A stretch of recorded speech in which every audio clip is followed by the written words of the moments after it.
my PhD dissertation with European Graduate School.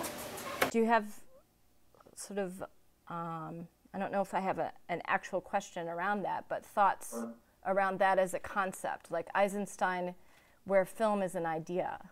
Film into Eisenstein technique and Hollywood technique. And, you know,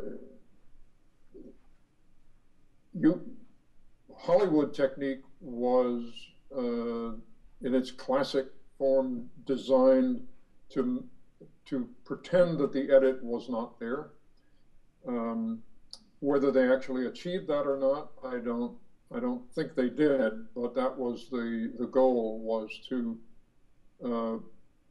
make an audience feel that they were simply present rather than being confronted with the Eisensteinian dialectic. What does that do for the audience? What does that do for what happened on set? What does it do for you as an editor? One of them has nothing to do with any of those questions. It's just a healthier way to work. There are many articles online where you can read "Your chair is your enemy." And people who sit for long periods of time every day have shorter lifespans and less healthy lifespans.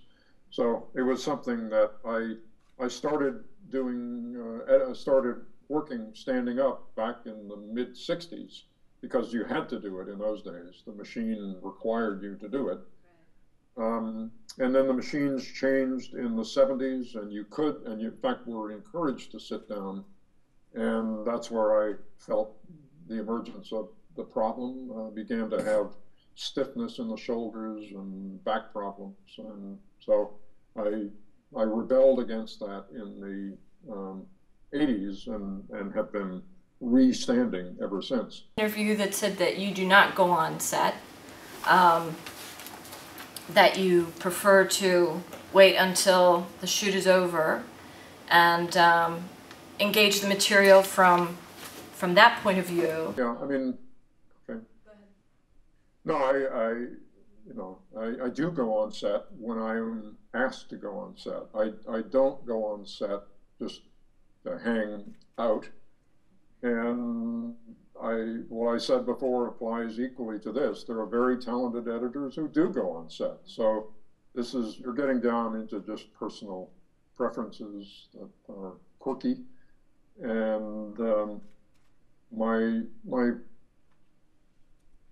I joke partly that when I do go on set, I shield my eyes and I look for the director's shoes, and then I talk to him and go away again, because the phrase that comes to mind is that when you then look at the shot that was done that day, you can see around the corner of the frame. You can remember that there was somebody eating an egg salad sandwich off to the left. And so you have to deny that memory. The trailers are there to kind of give the audience a buzz. And one of the easiest ways to do that is they're commercials basically, so they're trying to pack as much as possible into as short a time as possible, and to be intriguing at the same time, and to be as loud as possible. And there's the Las Vegas sign syndrome, or the forest syndrome. You know, if a trailer is modest in relationship to the adjacent trailers, it seems to suffer because it's not as loud. It's not as kinematically edited.